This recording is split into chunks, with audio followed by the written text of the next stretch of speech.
సానుకూలమైన ఫలితాలు లేని సందర్భంలో ఇప్పుడు ప్రజలు అండగా నిలబడి కాంగ్రెస్ పార్టీని ఆశీర్వదించి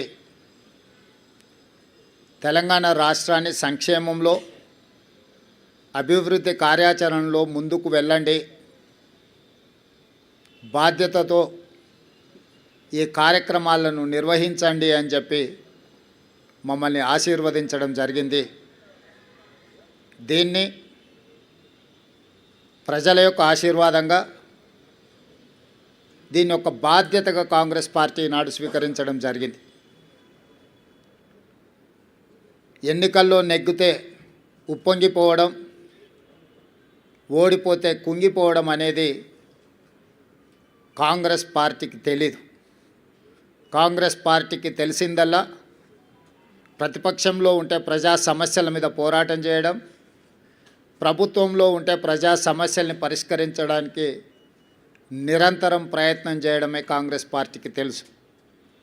అందుకే శతాబ్దం పైగా ప్రజల ఆశీర్వాదంతో మనుగడ సాధిస్తుంది కాంగ్రెస్ పార్టీ. అంటే ఈ సూత్రాన్ని తూచా తప్పకుండా పాటించడం వల్లనే ఎన్ని ఒడిదుడుకులు వచ్చినా, ఎన్ని గెలుపు ఓటములు వచ్చినా కాంగ్రెస్ పార్టీ ఇంకా ప్రజల మధ్యన మనుగడ సాధిస్తున్నది. అందుకే ఈనాడు జరిగిన జూబ్లీహిల్స్ ఉప ఎన్నికల సరళిని మీరందరూ గమనించారు. ఇందులో ప్రజలు విలక్షణమైన తీర్పునివ్వడమే కాకుండా పోలైన ఓట్లలో 51% కాంగ్రెస్ పార్టీకి ఓటేయడం ద్వారా ఎప్పుడూ లేనంత బలం, ప్రజాబలం ఈనాడు కాంగ్రెస్ పార్టీకి వచ్చింది, కాంగ్రెస్ పార్టీకి చెందింది.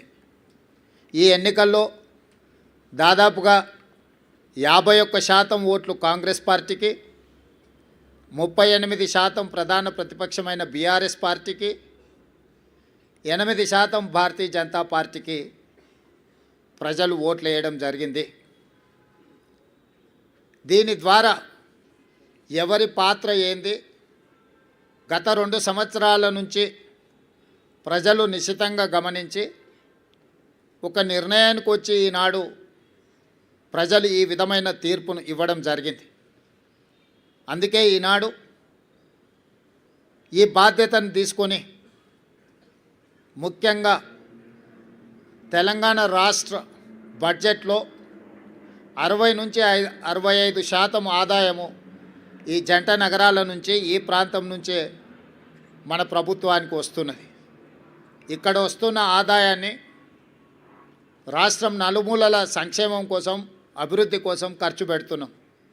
ఈ నగరాన్ని కాపాడుకోవడం, ఈ నగరాన్ని అభివృద్ధి చేసుకోవడం, ఈ నగరంలో నివసిస్తున్న ప్రజలకు మౌలిక వసతులను అభివృద్ధి చేయడం, ఉద్యోగ ఉపాధి అవకాశాలు పెరగడానికి అవసరమైన ప్రణాళికలు రచించడం అనేదాన్ని పూర్తి స్థాయిలో మా ప్రభుత్వం నిర్వహిస్తుంది. నేను ఎన్నికల ముందు చెప్పిన ఈనాడు గెలిచిన సందర్భంగా మీ ద్వారా ప్రధాన ప్రతిపక్ష పార్టీకి, కేంద్రంలో అధికారంలో ఉన్న భారతీయ జనతా పార్టీకి కూడా సూచన చేస్తున్నా. మన పాత్రలను, మన వ్యవహార శైలిని ప్రజలు నిశితంగా పరిశీలించి ఈనాడు ఒక నిర్ణయానికి వచ్చిండ్రు. ఈ నిర్ణయంలో ఎవరి పాత్ర, ఎవరి బాధ్యత ప్రజలు విస్పష్టంగా తీర్పునివ్వడం జరిగింది. ఈ తీర్పును బాధ్యతగా తీసుకొని ఈ నగర అభివృద్ధి కోసం అవసరమైన, ఈ నగరాన్ని మహానగరంగా విస్తరించి ప్రపంచ స్థాయి పెట్టుబడులను ఆకర్షించి వివిధ జిల్లాలు, వివిధ రాష్ట్రాలు, వివిధ దేశాల నుంచి వచ్చే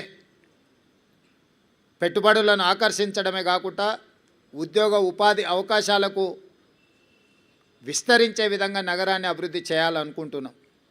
అందుకే రీజనల్ రింగ్ రోడ్ కావచ్చు, రేడియల్ రోడ్స్ కావచ్చు, మూసీ నది ప్రక్షాళన కావచ్చు, మెట్రో విస్తరణ కావచ్చు, గోదావరి కృష్ణా నది జలాలు ఈ మహానగరానికి తాగునీటి అవసరాలను తీర్చడానికి అవసరమైన ప్రణాళికలు కావచ్చు, హైదరాబాదు నగరాన్ని పట్టి పీడిస్తున్న ట్రాఫిక్ సమస్య కావచ్చు, ఎలివేటెడ్ కారిడార్లు కావచ్చు, ఫ్లైఓవర్ బ్రిడ్జులు కావచ్చు, అండర్ పాస్లు కావచ్చు, రైల్వే ఓవర్ బ్రిడ్జులు, రైల్వే అండర్ బ్రిడ్జులు కావచ్చు, గల్లీలలో ముఖ్యంగా చెత్త ఒక ప్రధాన సమస్యగా మారింది. సిటీలో చెత్త ఎక్కడ పడితే అక్కడ దర్శనమిస్తున్నాయి. పారిశుద్ధ్య పనులలో సమస్యలను మేము పరిగణలోకి తీసుకుంటున్నాం. అదేవిధంగా చెరువులు, కుంటలు, నాలాల కబ్జాను తొలగించి నగరాన్ని సమస్యల రహిత నగరంగా తీర్చిదిద్దడానికి ఈరోజు ప్రణాళికలు సిద్ధం చేస్తున్నాము. వీటన్నిటికీ సంబంధించి ప్రధాన ప్రతిపక్షము బీఆర్ఎస్ సోషల్ మీడియాను, విష ప్రచారాన్ని, తప్పుడు వార్తలను, పెయిడ్ ఆర్టికల్స్ని, ఫేక్ సర్వేలను, వీటన్నిటి మీద ఆధారపడి ప్రభుత్వాన్ని అవహేళన చేయడము, అవమానించడము, అసహ్యకరమైన భాషలో దూషించడం లాంటి వార్తలను ప్రసారం చేసిండ్రు. వీటన్నిటి నేపథ్యంలో అది హైడ్రా కావచ్చు, ఈగల్ ఫోర్స్ కావచ్చు, ఈ సంస్థలు ప్రజలకు మేలు చేయడానికి మేము తీసుకొచ్చినాం. ఈ నగరం వేగంగా మత్తు, ముఖ్యంగా గంజాయి, డ్రగ్స్ విస్తరిస్తున్న సందర్భంలో వాటిని కఠినంగా అణిచివేయడానికి ఈగల్ ఫోర్స్ను తీసుకొచ్చినాం. కబ్జాలను, చెరువులను, కుంటలను, నాలాలను అడ్డగోలుగా ఆక్రమించుకొని కబ్జాలకు పాల్పడుతుంటే వాటిని తొలగించడానికి హైడ్రాను తీసుకొచ్చినాం. జిహెచ్ఎంసీ కావచ్చు, హెచ్ఎండిఏ కావచ్చు, మెట్రో వాటర్ వర్క్స్ కావచ్చు, మెట్రో రైల్ కావచ్చు, ఇలాంటి సంస్థలను అన్నిటిని కూడా సమన్వయం చేసుకొని ఈ నగరాన్ని ఒక మంచి నగరంగా తీర్చిదిద్దడానికి మేము చేస్తున్న ప్రయత్నాన్ని ప్రధాన ప్రతిపక్షము సహకరించకపోను ప్రతి సందర్భంలో అడ్డు తగిలే ప్రయత్నం చేసింది. మూసీ ప్రక్షాళనకు సంబంధించి మూసీ ప్రాంతంలో నివసిస్తున్న వాళ్ళు ఎవరు అది అద్భుతంగా ఉంది అని అక్కడ ఉండడం లేదు. ఏ వసతి లేక, ఏ అవకాశాలు లేక మురికితో కూడుకున్న మూసీ పక్కన నివసిస్తున్నారు. వాళ్ళకు ఒక మంచి వసతులు ఏర్పాటు చేసి, వాళ్ళకు ఉపాధి కల్పించి, వాళ్ళ జీవన ప్రమాణాలు పెంచి, వాళ్ళ పిల్లలకు ఒక మంచి చదువులు, వాళ్ళకు ఒక మంచి వైద్యాన్ని, వాళ్ళకు ఉపాధిని కల్పించాలని చెప్పి మా ప్రభుత్వం చేస్తున్న ప్రయత్నాలను ప్రతి నిమిషం, ప్రతి క్షణం అడ్డు తగిలి అన్ని రకాలుగా వీటన్నిటిని అడ్డుకునే ప్రయత్నం చేసిండ్రు. అదేవిధంగా కేంద్రం నుంచి తీసుకురావాల్సిన అనుమతులు కానీ, ఇవ్వవలసిన నిధులను రాబట్టుకోవడానికి ముఖ్యంగా కిషన్ రెడ్డి గారు సహాయ నిరాకరణ చేస్తుండ్రు. ఈనాడు ప్రధాన ప్రతిపక్షంలో శాసనసభ్యులు కేటీఆర్ గారు, శాసనసభ్యులు హరీష్ గారు, అదేవిధంగా కేంద్ర ప్రభుత్వంలో కేంద్ర మంత్రిగా ఉన్న కిషన్ రెడ్డి గారు, ముఖ్యంగా ఈ ముగ్గురికి ప్రధానమైన బాధ్యత ఉన్నది. ఒకరు కేంద్ర ప్రభుత్వం నుంచి రావాల్సిన అనుమతులు, తేవలసిన నిధులకు సహకరించాలి. కానీ కిషన్ రెడ్డి గారు పూర్తిగా సహాయ నిరాకరణ చేయడమే కాకుండా వీలైనంత మేరకు కేంద్రంలో అడ్డు తగులుతున్నాడు. మెట్రో విషయంలో కావచ్చు, మూసీ ప్రక్షాళన విషయంలో కావచ్చు, గోదావరి జలాలు నగరానికి తరలించే విషయంలో కావచ్చు, రీజనల్ రింగ్ రోడ్డు విషయంలో కావచ్చు, కిషన్ రెడ్డి గారు పూర్తిగా సహాయ నిరాకరణ చేస్తుండ్రు. దీన్ని ప్రజలు గమనించడం వల్లనే పార్లమెంట్ ఎన్నికల్లో కిషన్ రెడ్డి గారికి 65,000 ఓట్లు ఇదే జూబ్లీ హిల్స్ అసెంబ్లీ నియోజకవర్గం నుంచి ఓట్లు వేయడం జరిగింది. ఈనాడు కిషన్ రెడ్డి అభ్యర్థిగా మారి ఎన్నికల ప్రచారం చేస్తే 17,000 ఓట్లు మాత్రమే వచ్చినాయి. అంటే ఆనాడు కిషన్ రెడ్డికి వచ్చిన ఓట్లలో 25% మాత్రమే వచ్చి ఈరోజు భారతీయ జనతా పార్టీ డిపాజిట్ జప్తు అయిపోయింది. దీన్ని బట్టి కిషన్ రెడ్డి గారు తన వ్యవహార శైలిని మార్చుకోవాల్సిన అవసరం ఉన్నది. ఇది భూకంపం వచ్చే ముందు భూమి కొద్దిగా కదులుతుంది, అంటే అలర్ట్ చేస్తుంది సిస్టమ్ని. ఎప్పుడు కూడా ఒకేసారిగా రెక్టర్ స్కేల్ మీద పెద్ద ఎత్తున భూకంపం రాదు, ముందు మనల్ని అలర్ట్ చేస్తుంది సిస్టమ్. అలర్ట్ చేసినా మనం తేరుకోకపోతే ఆ ప్రకంపనలు భూకంపంగా మారి అందులో కలిసిపోవడమే కాదు కాలగర్భంలో కలిసిపోతాం. భారతీయ జనతా పార్టీ ముఖ్యంగా కిషన్ రెడ్డి గారు మీ నాయకత్వంలో మిమ్మల్ని 2014, 2019, 2023 3 సార్లు బీజేపీని ప్రాంతం నుంచి గెలిపించడం జరిగింది. మొన్న జరిగిన మీ పార్లమెంట్ ఎన్నికల్లో మీకు 65,000 ఓట్లు వస్తే ఈనాడు మీరే అభ్యర్థిగా మారి ఎన్నికలు చేస్తే 17,000 ఓట్లు వచ్చి మీ డిపాజిట్ పోయింది.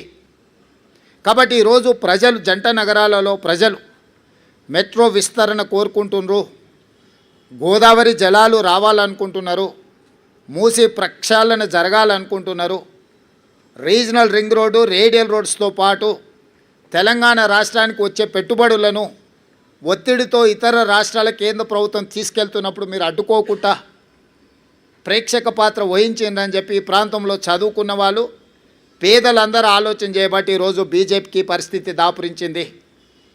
ఈ ఫలితాల తర్వాత కిషన్ రెడ్డి గారు తన వ్యవహార శైలిని మార్చుకొని తెలంగాణ రాష్ట్ర ప్రభుత్వంతో సహకరించి తెలంగాణ ప్రజల యొక్క అభివృద్ధి, ముఖ్యంగా ఈ మహానగర అభివృద్ధి కోసం సహకరించాల్సిందిగా వారికి విజ్ఞప్తి చేస్తున్నా.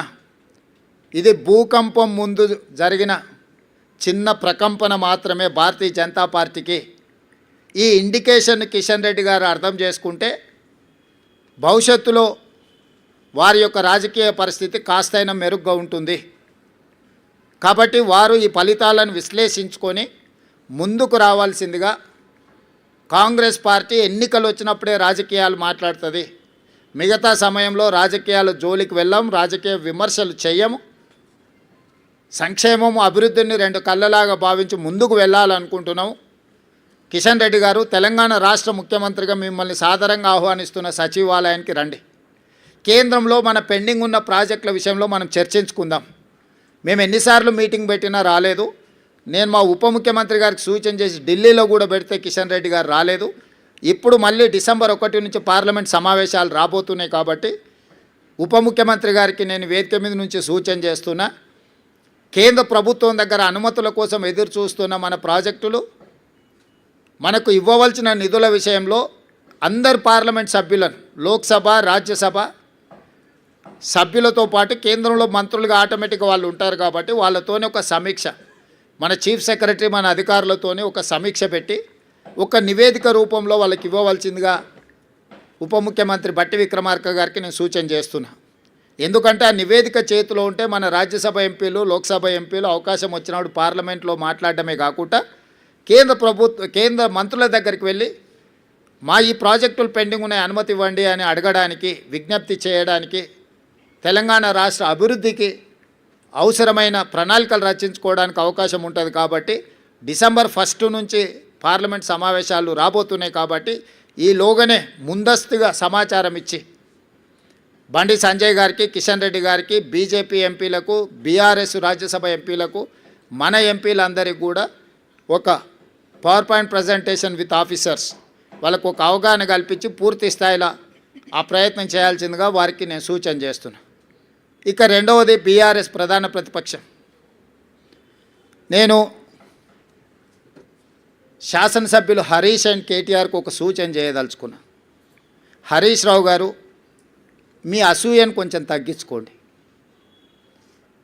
కేటీఆర్, నీ అహంకారాన్ని కొద్దిగా తగ్గించుకో. మీ వయసు నాకంటే తక్కువే. ఇంకా చాలా రోజులు మనం రాజకీయాలలో కొనసాగాల్సిన అవసరం ఉన్నది. అధికారం అనేది ఎవరికీ శాశ్వతం కాదు. అధికారం అనేది వారసత్వ సంపద కాదు. మన తాతలు ముత్తాతల నుంచి వచ్చిన సంపద అయితే అది మనకే చెందుతుంది. మనకు కూడా ఇంట్లో ఆడపిల్లలు వచ్చి వాటా అడిగితే ఎన్టీ రామారావు గారు తీసుకొచ్చిన